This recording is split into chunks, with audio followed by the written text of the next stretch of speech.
Assalamualaikum warahmatullahi wabarakatuh. Perkenalkan saya Yuni Wijayanti, mahasiswi dari Universitas Pamulang, jurusan SDM. Dan saya di sini akan menjelaskan tentang karakteristik lingkungan hidup. Yang pertama adalah definisi lingkungan hidup yang ditempati manusia, hewan, tumbuh-tumbuhan, hayati atau non-hayati. Ekologi ilmu yang mempelajari hubungan antara makhluk hidup dan lingkungannya. Biosfer adalah suatu sistem ekologi yang terbentuk oleh hubungan timbal balik tak terpisahkan antara makhluk hidup dengan lingkungannya. Secara sederhana, kualitas lingkungan hidup diartikan sebagai keadaan lingkungan yang dapat memberikan daya dukung optimal bagi kelangsungan hidup manusia pada suatu wilayah. Kualitas lingkungan dicirikan antara lain dari suasana yang membuat orang merasa betah atau kerasa tinggal di tempatnya sendiri. Berbagai keperluan hidup terpenuhi dari kebutuhan primer, meliputi makanan, minuman, perumahan, sampai kebutuhan rohani spiritual, dan meliputi pendidikan, rasa aman, dan rasa sarana ibadah.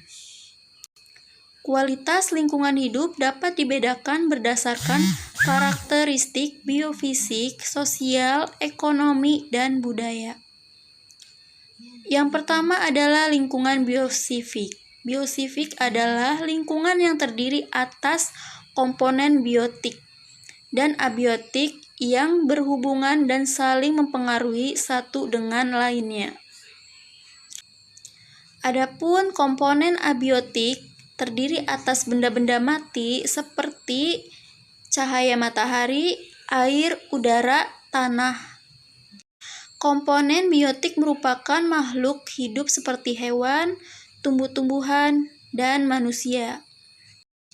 Kualitas lingkungan biofisik disebut baik jika terinteraksi interkomponen berlangsung dengan seimbang. Dan yang B, lingkungan sosial ekonomi.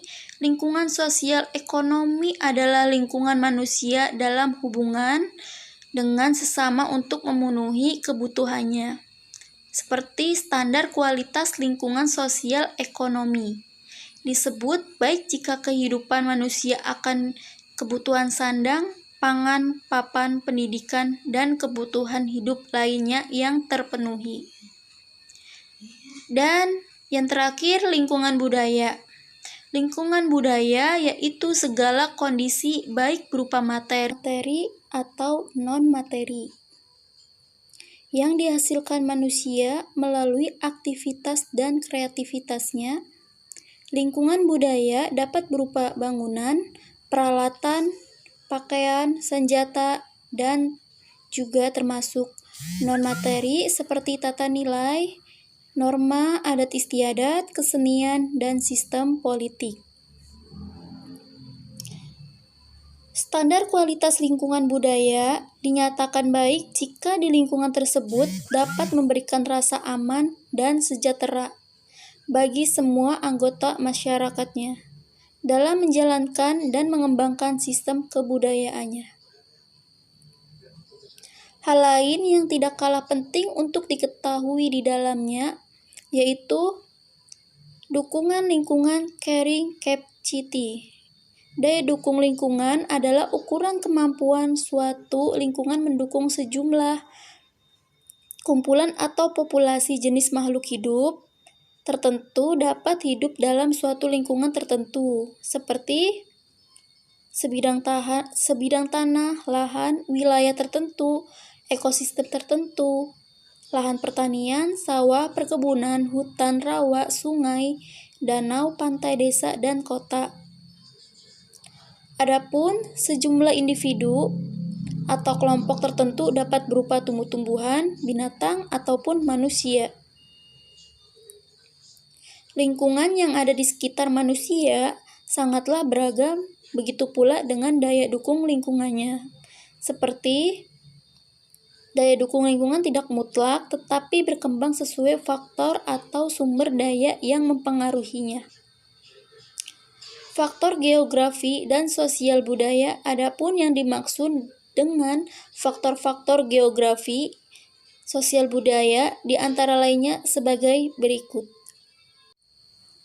Faktor sosial budaya seperti ilmu pengetahuan dan teknologi yang berkaitan erat dengan kepadatan densitas sesuatu populasi atau jumlah makhluk hidup yang terdapat dalam suatu lingkungan tertentu, dan seperti tingkat kepadatan maksimum tertinggi, tingkat kepadatan optimum cukup sedang atau wajar, tingkat kepadatan berlebih, kelebihan populasi,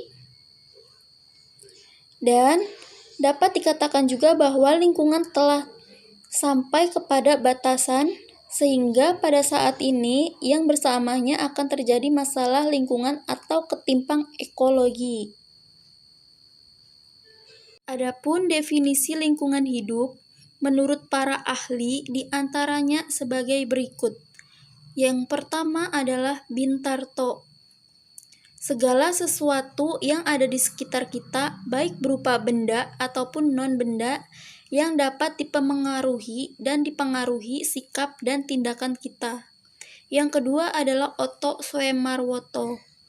Definisi lingkungan hidup ini, semua benda dan kondisi yang ada dalam ruang kita, tempati dan dipengaruhi kehidupan kita berdasarkan batasan tersebut secara teoritis, ruang yang dimaksud dengan berbatas jumlahnya, sedangkan secara praktis, ruang yang dimaksud selalu dibatasi menurut kebutuhan yang dapat ditentukan. Yang ketiga menurut Emile Salim, didefinisikan sebagai benda, kondisi, keadaan, dan pengaruh yang dapat dalam ruang, yang kita tempati dan dipengaruhi hal yang hidup termasuk kehidupan manusia. Definisi tersebut dapat dikatakan cukup luas. Jika batasan tersebut disederhanakan, ruang lingkungan hidup dibatasi oleh faktor-faktor dapat dijangkau manusia, misalnya faktor alam, politik, ekonomi, dan sosial. Menurut UU Republik Indonesia Nomor 32 Tahun 2019 tentang Perlindungan dan Pengelolaan Lingkungan Hidup, yang dapat diartikan sebagai kesatuan ruang dengan semua benda, keadaan, dan makhluk hidup termasuk manusia dan perilaku yang dipengaruhi oleh alam itu sendiri, kelangsungan, perkehidupan dan kesejahteraan manusia serta makhluk hidup lainnya.